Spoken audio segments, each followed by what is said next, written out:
창세기 26장 12절에서 18절까지 하겠습니다. 26장 12절 18절까지 하겠습니다. 이삭이 그 땅에서 농사하여 그 해에 100배나 얻었고 여호와께서 복을 주심으로 그 사람이 창대하고 왕성하여 마침내 거부가 되어 양과 소가 때를 이루고 종이 심히 많음으로 블레셋 사람이 그를 시기하여 그 아버지 아브라함 때 그 아버지의 종들이 판 모든 우물을 막고 흙으로 메웠더라. 아비멜렉이 이삭에게 이르되 내가 우리보다 크게 강성한즉 우리를 떠나라. 이삭이 그것을 떠나 그랄 골짜기에 장막을 치고 거기 거류하며 그 아버지 아브라함 때 팠던 우물을 다시 팠으니 이는 아브라함이 죽은 후에 블레셋 사람이 그 우물들을 메웠습니다. 이삭이 그 우물들의 이름을 그의 아버지가 부르던 이름으로 불렀더라. 아멘. 범사에 하나님을 인정하라. 흉년이 찾아왔을 때 약속의 땅을 떠나서 애굽으로 내려가고자 했던 이삭, 하나님께서 만류하셨죠. 내려가지 마라. 그래서 그랄에 거주하게 된 이삭은 아버지 아브라함과 같이 자기 아내 리브가를 누이라고 속여서 자기의 생명을 지키기 위해서 아내 때문에 자기가 죽을까봐 두려워했다 그랬어요. 똑같은 모습을 가지고 있죠. 사람은 다 비슷하다. 위기와 시련을 만나게 되면 이런 어이없는 죄를 범하게 된다는 거예요. 이 아비멜렉에 크게 책망을 들었다. 부끄러운 일이죠.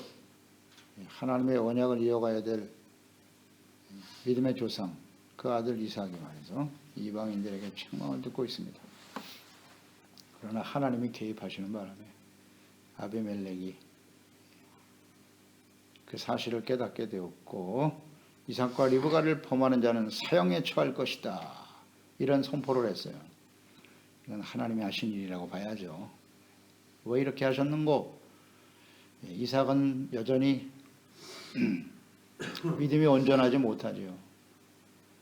하지만 이삭과 리브가를 통해서 하나님의 구원의 언약이 계승되고 이어져야 하기 때문에 하나님이 개입하신 겁니다. 사라도 그래서 지켜주신 것이고 하나님이 그 아비멜렉을 두렵게 하신 거죠.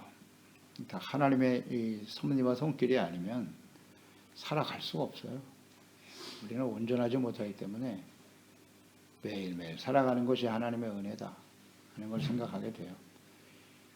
그러니까 이 흉년과 위기가 찾아온 것도 역시 은하 뿌로에바였다는 거 잊지 말고 하나님 보시는 겁니다. 이럴 때 이들은 어떻게 반응할까?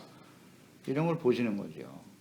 이것도 하나님이 하신 일이다 생각하고 12절 14절에 하나님의 말씀에 순종하여 그랄에 거주한 이삭, 비록 불신앙과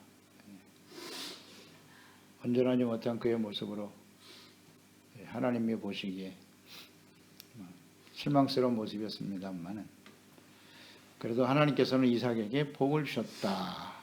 이삭이 그 땅에서 농사하여 그의 100배나 얻었고 여호와께서 복을 주심으로 그 사람이 창대하고 왕성하여 마침내 거부가 되어 오히려 거부가 되게 하셨네요.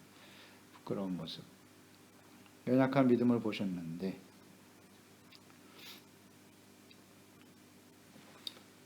하나님의 자비와 긍휼이죠. 자비와 긍휼입니다. 이제 하나님께서는 강하게 책망하시기도 하지만 그러니까 위기가 찾아온 것도 저는 이렇게 묵상이 되더라고요. 강하게 책망하셔야 되는 상황인데 여기서 복을 주고 거부가 되게 하셨다. 이 상황을 어떻게 이해할 것인가? 저는 역시 이것도 우나뿌루에바로 봅니다. 우나뿌루에바입니다. 흉년이 다가왔을 때 이삭은 어떻게 행동하는가?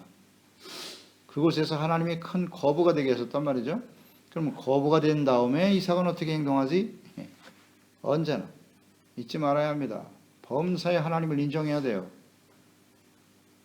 다 우나뿌루에바다. 성경을 보면 볼수록 하나님이 그의 자녀 백성, 택한 백성들을 향한 주님의 마음이 어떠하신지 연단과 시험의 과정을 거쳐서 성숙해 가는 거예요. 어렵지 않은데요. 자꾸 우연히 발생한 일이라고 생각하면 안 되고요. 문화부로 해봐. 누구에게? 하나님의 백성들에게. 하나님의 백성들에게. 하나님의 초점은 거기에 있잖아요. 이삭. 거부가 되게 하셨다. 유목민이에요. 유목민. 이삭은 가축을 키웠잖아요. 대대로. 근데 그 땅에서 농사를 지었다. 농사를 지어도 하나님 복을 주시는. 왕성하고 창대하고 거부가 되었다. 문화부로 해봐. 그래서 우리는 언제나 거부가 되거나 창성하고 왕성하고 성공하고 출세하고 이건 누가 하신 것이다? 하나님이 하셨다. 하나님께서 복을 주셨기 때문임을 알아야 한다. 간단한 진리잖아요. 교훈이죠. 세상 하나님 모르는 사람은 자신의 능력으로 이렇게 됐다고 보겠죠. 거부가 되면 100% 교만이죠. 하나님이 없는 사람은 잘 되면 다 교만합니다. 내가 잘해서, 내가 잘나서, 내 능력으로. 거기서 이제 구별이 되는 거예요. 거룩한 백성은 무엇이 다른가? 출세하고 성공할 때 우리는 어떻게 해야 돼요? 하나님이 하셨다. 만약에 그렇지 못하면 세상 사람과 다르지 않아요. 똑같은 사람이지. 경건의 모양은 있겠지. 하나님을 예배하고 섬기는 모습은 있으나 그게 하나님이 하셨다는 걸 인정하지 않는다면 뭐가 달라요? 세상 사람. 간단한 진리인데 신명기 8장 17절 18절이죠. 그러나 내가 마음에 이르기를 내 능력과 내 손으로 내가 이 재물을 얻다 말할 것이다. 가나안 땅에 들어가서 좋은 집 짓고 좋은 옷 입고 잘 먹고 잘 살게 될 때 너희들이 이런 생각을 하게 될 거라고 하셨잖아요. 네 하나님 여호와를 기억하라. 그가 내게 재물 얻을 능력을 주셨음이라. 이같이 하심은 내 조상들에게 맹세하신 언약을 오늘과 같이 이루려 하심이니라. 아멘. 능력을 하나님이 주셨다는 사실을 잊지 말라는 거죠. 이게 하나님의 백성이지. 하나님의 자녀이지. 이게 가장 기본적인 생각 아닌가요? 하나님이 주셨다. 그러니 이것은 하나님의 나라와 뜻을 이루기 위해서 하나님의 뜻대로 사용하는 것이 맞다. 이런 생각을 해야죠. 이제 여기서 대부분 다 넘어지죠. 어려울 때 열심히 기도하고 그래서 부자가 되고 살기 좋아지면 어떻게 된다?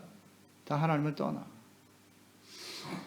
역사가 그랬고 이스라엘 역사 전체가 그랬고 대표적인 사람은 솔로몬 같은 사람이고 그 이후에도 우리가 열왕기상, 역대상을 묵상하면서 깨닫는 바가 뭐예요? 얻는 교훈이. 처음엔 잘해, 겸손하게. 그러다가 성공하고 강해지면 대부분 다 부패하더라고요. 그렇지 않나요? 역사가 그렇잖아요, 역사가. 우리 기독교 역사도 한번 보세요. 우리나라도 그 길을 가고 있고 어쩔 수 없어요, 이거는. 살기 좋아지면 대부분 다 부패한다고 보면 돼요. 이상한 일도 아니에요. 그게 하나님이 하신 일이라는 사실을 순간적으로 잊어버리는 거예요. 잊어버려요. 그래서 자기의 영광을 나타내려고 하고 우리가 이렇게 대단한 사람들입니다. 그때부터 이제 쇠락의 길을 가는 거지. 하나님이 더 이상 함께 계실 수가 없어요. 그래서 나름대로 성공하고 부자가 되고 남들한테 인정을 받아야 되는데 아무도 인정을 안 해주네. 부끄러운 모습이죠. 이건 뭐 이상한 일도 아니에요. 하나님이 하셨다는 사실 잊지 말자. 더 겸손해져야 되지. 오히려 사실 두려운 일이에요. 우리가 무슨 부자가 된다는 거, 부자 되는 거 되게 좋아하는데 세상 사람들은. 우리 그리스도인들에게는 부자가 됐다는 것은 엄중한 부담이 생기는 거예요. 사명. 이건 나에게 사명이다. 하나님과 이웃을 위해서. 그 사명이라고 생각해야 되는데 전혀 그렇지 않죠. 욕망은 점점 더 커지고 참 간단한 진리인데 말입니다. 여기에 다 우리가 이 간단한 진리를 깨닫지 못해서 교만해지고 멸망의 길을 가는 거지. 100배나 얻었다. 그래서 100배. 하나님이 100배를 얻게 하셨네.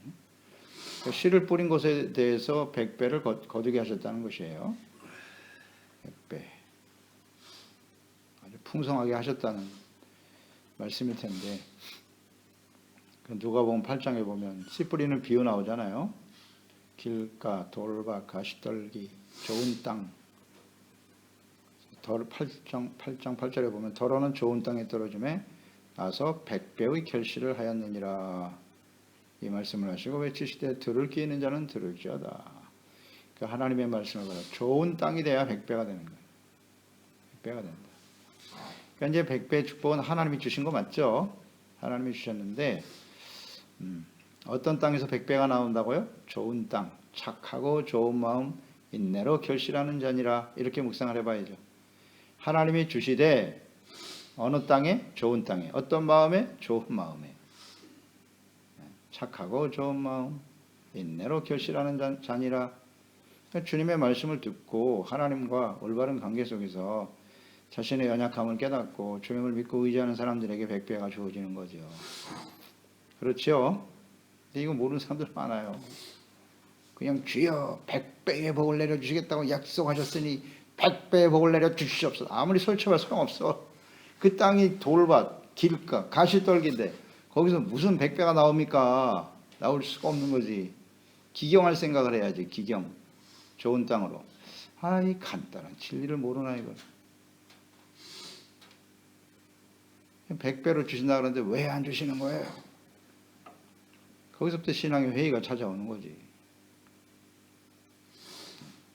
자기 마음의 밭을 기경할 생각은 안 하고. 참 안타까운 일입니다. 100배. 마가복음 10장 29절 30절에도 보면 예수께서 진실로 너에게 이르노니 나와 복음을 위하여 집이나 형제나 자매나 어머니나 아버지나 자식이나 전토를 벌인 자는 현세에 있어 집과 형제와 자매와 어머니와 자식과 전토를 100배나 받되 박해를 겸하여 받고, 그렇죠? 내세의 영생을 받지 못할 자가 없느니라. 어떤 사람에게 100배가 주어지는가를 생각해야지. 내가 주님과 복음을 위해서 희생한 것에 대해서 100배를 주신다는 거예요. 근데 내가 할 일은 전혀 안 하고, 나는 절대 희생 안 하고 그냥 100배만 달라고요? 그런 일은 없어요. 그게 만약에 그런 상태에서 좋지 않은 땅에서 100배를 받았다? 그건 하나님이 주신 게 아니에요. 100% 부패합니다. 보나 마나지.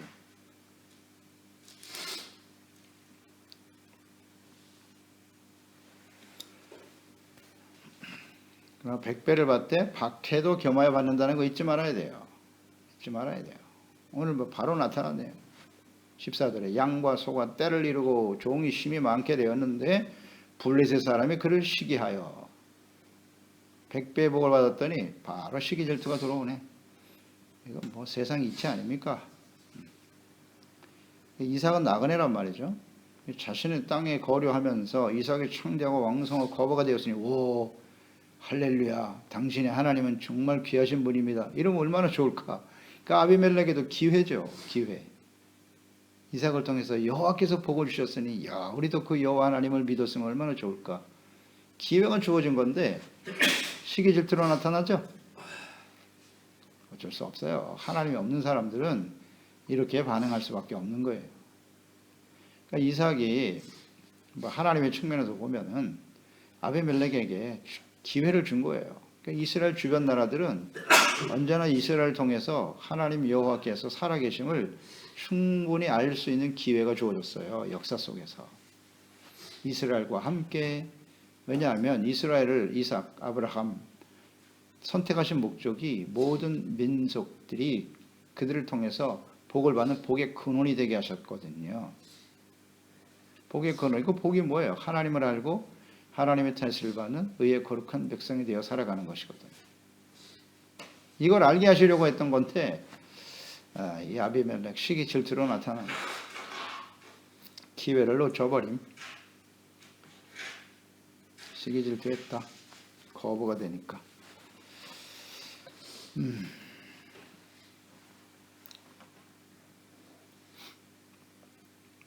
그러니까 아비멜렉이 우리가 11절에서 보았습니다만 이삭과 리브가를 안전하게 거하게 하라. 그를 범하는 자는 사형에 처한다라는 말을 했는데 그게 아비멜렉이 자원해서 한 말이 아니라는 거죠. 자원해서 그렇게 한 게 아니고 하나님이 그렇게 하도록 만드신 거예요. 강제하신 거라고 봐요. 주권적으로 개입하셔가지고. 그래서 어쩔 수 없이 보호한다는 명을 내리긴 하였는데 거부가 되니까 배가 아픈 거예요. 자기가 진실한 마음으로 한 게 아니거든요. 이럴 수밖에 없겠죠. 시기 질투, 이거 우리 쉽게 생각하면 안 됩니다. 시기 질투 다시 한번 묵상해 봐야 돼요. 하나님이 없는 사람들은 이웃이 잘 되면 배가 아파요. 사촌이 땅을 사면 배가 아픈 거야. 이건 하나님이 없는 사람들의 모습이에요. 시기. 누가 나보다 인정받고 나보다 잘 되고. 시기 질투는 하나님의 백성들에게서는 하나님이 금하신 일입니다. 네, 갈라디아서 5장 19절 21절에 잘 나와 있잖아요. 시기 뭐 너무나 많은데 육체의 일은 분명하다. 음행, 더러운 것, 호색, 우상 숭배, 주술, 원수 맺는 것, 분쟁과 시기와 분냄과 당짓는 것, 분열함과 이단, 이게 다 같은 부류를 한 말이에요. 이 시기가 이런 죄악들과 같다는 거예요. 투기, 술 취함, 방탕함. 이런 일을 하는 자들은 하나님의 나라를 유업으로 받지 못할 것이요. 아멘. 우상 숭배와 같다고요. 시기가 다른 게 아니에요. 우리가 지난번에도 계속 묵상되는 바지만 이렇게 열거한 죄악들 중에 나는 다른 건 다 지키는데 요거 하나는 아닌 것 같다? 그런 거 없어요. 여기에 해당이 되면 다 하나님의 나라를 유업으로 받지 못하고, 또 하나의 죄악의 특성은 뭐다? 그 하나만 딱 잘못하는 겁니까? 아니요. 그 하나를 통해서 다 연결이 돼 있어요. 아니라고요. 십계명 보세요. 그 십계명 중에 나는 9개는 잘 지켰는데 하나만 문제가 있습니다. 아니요. 죄는 특성이 있어요. 누룩이잖아요. 누룩. 하나가 들어오면 다 부풀어지는 거예요. 이렇게. 식이 하나 있다고 해서 난 다른 건 다 잘 지켰습니다. 아니에요. 이게 죄악의 속성입니다. 하나로 끝나는 게 아니에요. 다 연결되게 돼 있어요. 시기 질투는요. 보세요. 하나님의 나를 유업으로 받지 못한다고 하시잖아요. 이 심각성을 몰라요, 우리는. 야고보서 3장 14절 16절. 그러나 너희 마음에 독한 시기와 다툼이 있으면 자랑하지 말아라. 진리를 거슬러 거짓말하지 마. 이러한 지혜는 위로부터 내려온 것이 아니요 땅 위의 것이요 정욕의 것이요 귀신의 것이다. 딱 나와 있잖아요. 독한 시기는 귀신에게로부터 온 것입니다. 이렇게 하나님 말씀하시네요. 시기와 다툼이 있는 곳에는 혼란과 모든 악한 일이 있습니다. 아멘. 거기다가 여러 가지 명분을 붙이고 이유를 갖다 붙이겠지. 근데 들여다보면 시기 질투에 남 잘 되는 거 절대 못 보는 거야. 그렇지 않아요? 무슨 이유를 갖다 대겠지. 근데 이거 실체를 볼 줄 알아야지. 실체를. 그 핵심이 뭔가. 네가 그렇게 잘 되는 건 난 절대 못 보겠다는 거지. 이게 보이는데요. 하나님이 없는 사람들에게, 그 중심에 하나님이 없고 말씀과 진리가 없는 사람들이 시기 질투가 없다고요?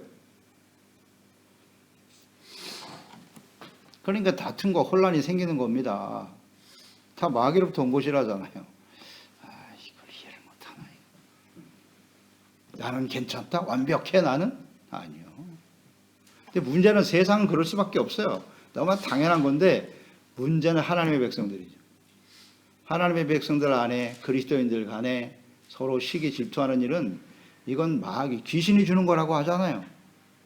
이 시기 질투가 들어오면 그걸로 관계는 깨지는 거예요. 관계가 깨지는 거예요. 하나님 아시겠죠? 그 중심 알고 계실 테니까.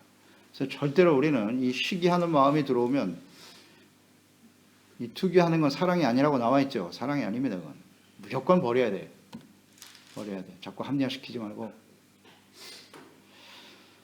15절에 그 아버지 아브라함 때에 그 아버지의 종들이 판 모든 우물이네. 우물을 다 막아버렸어요. 잘 되니까. 남 잘 되는 거 못 보겠다는 거지. 네가 왜 남의 땅에서 이렇게 잘 되는 거야? 그래가 우물을 막아버리면 농사하는 사람이 우물을 막아버리면 어떻게 해요 이제. 그래서 우물을 막아버렸어. 차라리 세금을 좀 더 내라고 하든지. 완전히 막아버렸어. 나가란 얘기죠. 그래서 16절에 아비멜렉이 이삭에게 이르되 내가 우리보다 크게 강성한즉 우리를 떠나라. 아주 그냥 뭐 구체적으로 나타나네요. 시기 질투는 죄악된 행동으로 나타나게 되어 있고 이 땅을 떠나라. 선전포고죠. 추방 명령입니다. 나가라고. 왜 이런 일이 벌어졌을까요? 100배의 복을 주신 분도 하나님인데 또 아비멜렉에게 나가라고, 거기 계속 있으면 좋은데 나가라고 하시네. 또 이삭이 17절에 그곳을 떠나 그랄 골짜기에 장막을 치고 거기 거류하였다. 그러니까 이삭은 다투지 않았죠. 즉시 그곳을 떠났습니다. 그랄 골짜기에 거주하게 되었다. 자, 이런 일들을 우리가 묵상하면서 이게 다 범사에 하나님 인정하라는 거예요. 이게 하나님이 다 허용하신 일이에요. 100배를 복을 주신 분도 하나님이시고 시기 질투의 마음을 가지고 쫓아내려고 하는 이 상황도 역시 하나님이 허용하신 것이죠. 왜 그렇게 하셨을까? 혼합부로 해봐라니까요. 하나님의 복을 받은 언약의 자손들 세상으로부터 시기 질투 박해를 당해요. 이상한 일 아닙니다. 당연히 당하죠. 이 불이익을 지금 당하고 있는데 이것도 하나님 허용하셨다. 그러니까 거부가 되면 사람들의 생각은 대부분 거기 안주하려고 하는 생각이 있을까요, 없을까요? 당연히 있겠죠. 지금 그랄 땅은 이삭이 거할 땅이 아니에요. 하나님이 약속하신 땅이 아니라고. 가나안 땅으로 가야 돼요. 근데 거부가 되면 주저앉고 싶거든. 하나님이 그걸 너무 잘 아시죠. 그러니까 이렇게 떠나게 만들잖아요. 떠나게. 이것도 다 하나님이 하시는 일이에요. 이게 하나님의 배려죠. 하나님의 이 마음이 느껴지는데요. 안주하지 말고 그곳에 떠나라. 근데 이삭은 역시 경건한 사람이에요. 예, 알겠습니다. 떠나잖아요. 그곳에. 다 내려놓고 가는 거예요. 그래서 잠언서 3장 5절로 6절 아닙니까? 너는 마음을 다하여 여호와를 신뢰하고 내 명철을 의지하지 말라. 너는 범사의 그를 인정하라. 그리하면 내 길을 지도하시리라. 그러니까 거기서 농사를 짓는 건 자기가 진 거예요, 사실. 자기가 땀 흘려 지은 거 아니겠습니까? 수고하고 노력해서. 그래서 100배를 얻었는데 이게 하나님께서 주신 것이라는 것을 인정하기 때문에 떠나는 거예요. 그걸 다 놓고 갈 수 있는 거예요. 근데 이게 나의 수고와 능력으로 된 것이라고 생각하면 어떨까요? 쉽게 떠나지 못하죠. 못 버리는 거예요, 그걸. 내가 어떻게 해서 얻은 건데 이걸 내놓으라고 하십니까? 인생은 나그네입니다. 여기서 나그네가 중요한 단어예요. 거기 영원히 거주할 것이 아니야, 이삭이. 우리도 마찬가지. 이 세상에 나그네로 사는 겁니다. 잠시 살다 천국으로 가는 거예요. 내가 이 땅에 사는 동안 많은 것을 주셨다면 그건 하나님 내게 주신 것이고 주님이 내려놓고 떠나라면 언제든지 가야지. 근데 그걸 가지고 영원히 이 땅에 살 것처럼 이거 참. 그게 내게 아니잖아요. 자기 거라고 생각하니까 못 버리는 거예요. 주님의 곳이면 네, 주신 이도 하나님이시고 떠나라면 언제든지 가죠. 미련 없음. 자꾸 미련을 두면 안 돼. 인간적인 생각으로 미련을 두면 안 돼. 주님이 떠나라면 떠나야지 뭐. 그냥 가는 거지. 그걸 복잡하게 생각할 거 없어요. 이삭은 경건한 사람이구나 하는 걸 좀 깨닫게 되고 좀 아쉬움도 있어요. 여기서 떠나려면 아예 그냥 가나안 땅으로 가지. 그런 생각도 있긴 있어요. 계속 묵상되겠습니다만. 자, 후일에 애굽에서 번성한 이스라엘도 이와 비슷한 과정을 거치게 되죠. 애굽으로 내려가서 크게 번성했어요. 그러니까 바로 왕이 이걸 두려워했잖아요. 출애굽기 1장 9절로 11절에 그가 백성에게 이르되 이 백성이 이스라엘 자손이 우리보다 많고 강하도다. 자, 우리가 그들에게 대하여 지럽게 하자. 전쟁이 나면 우리의 대적과 합하여 우리를 싸우고 이 땅에서 나갈까 하노라. 그래서 더 무거운 짐을 지어 괴롭게 만들었죠. 나중에 자식까지도 아들 낳으면 다 죽이려고 명령까지 내렸고. 그러니까 이런 과정을 또 왜 그렇게 고난과 박해를 당하게 하셨을까요? 당연하죠. 430년 동안 애굽에서 살았는데 거기서 편안하게 잘 먹고 잘 살았다. 쉽게 나갈 수 있을까요? 모세 한마디의 말을 듣고 따라갈까요? 이스라엘 백성들이? 어림없는 소리. 광야 40년 동안의 그들의 모습을 보세요. 그들의 성향으로 볼 때 이런 시련과 박해가 없었다면 거기서 떠났겠어요? 절대 아님. 그래서 이런 일들을 다 만나게 하시는 거예요. 시련과 고난을 당하게 하시는 것은 야, 애굽 땅에 거주하지 말고 애굽을 떠나. 왜 우리에게 시련이 다가오는 겁니까? 그 세속적인 삶을 버리고 거기서 영원히 안주할 것처럼 하는 그 세속적인 욕망에 사로잡혀 살지 말고 그걸 떠나라는 거잖아요. 떠나서 하나님께로 가라. 약속의 말씀을 따라가라는 거잖아요. 뭐 어렵나요? 기초인데 이게 기초. 진리의 기초잖아요. 성경에 다 나와 있잖아요. 야, 이걸 몰라요. 몰라. 자꾸 다른 것으로 합리화시키려고 애를 쓰고 있어요. 왜 하나님의 백성과 하나님의 자녀들에게 시련과 고난이 다가오나? 그 땅을 떠나라는 겁니다. 지금 잘못된 삶에서 빨리 떠나라는 거다. 이삭은 떠났어요. 이삭은 아비멜렉과 다투지 않고 그것을 떠나 그랄 골짜기에 거주하면서 다시 우물을 팠다. 아브라함이 팠던 우물을 다시 다 메워버렸는데 다시 파면서 그곳을 아버지가 부른 이름으로 부엘세바라 칭하였더라. 창세기 21장 31절이죠. 부엘세바. 그곳에 거주하였다. 그래서 우리는 우리의 삶에 일어나는 모든 일에 하나님의 뜻이 있음을 인정하고 겸손히 주님의 뜻을 따르자. 기도하겠습니다. 하나님 아버지, 오늘도 주의 말씀을 묵상하면서 이삭이 흉년을 만난 것도 하나님의 섭리와 뜻 가운데 있는 거예요. 어떻게 반응하는가? 그는 애굽으로 내려갈 생각을 하죠. 하나님을 믿고 의지하기보다는. 그것이 인간적인 선택이고 대부분 다 그렇게 선택하고 결정해요. 그때 하나님께서는 만류하시면서 이곳에 악으로 내려가지 마. 그러니 거기서 하나님께서 100배의 복을 주셨더라. 이것 역시 하나님이 주신, 내가 거부가 되면 어떻게 행동하나 볼까? 당연히 나그네 인생 속에서 얻은 부와 명예 언제든지 내려놓을 수 있어요. 박해도 받고 이렇게 어려움을 시기 질투의 대상이 되기도 하는 건데, 그때 하나님의 뜻을 인정하고 그것을 떠났더라. 그렇습니다. 우리는 나그네입니다. 잠시 이 땅에 살다가 본향을 향해 가는 사람들이기 때문에 너무 세상에 집착할 필요 없어요. 이 땅에 사는 동안 경건하게 살면 박해를 받는 건 너무나 당연한 일이에요. 그리고 더 많은 것을 하나님께서 우리에게 주셨다면 그건 하나님이 우리에게 주신 사명이다 생각하고 언제든지 하나님과 이웃을 위해서 주님의 뜻을 이루기 위해서 헌신하고 쓰임받다가 주님이 또 가라 하시면 가는 거고, 서라면 서는 겁니다. 그 하나님, 범사의 하나님을 인정하고 주님의 인도하심을 따라 살아가는 우리 모든 지체 가족들, 자녀들이 되도록 도와주세요. 예수님의 이름으로 기도드립나이다. 아멘.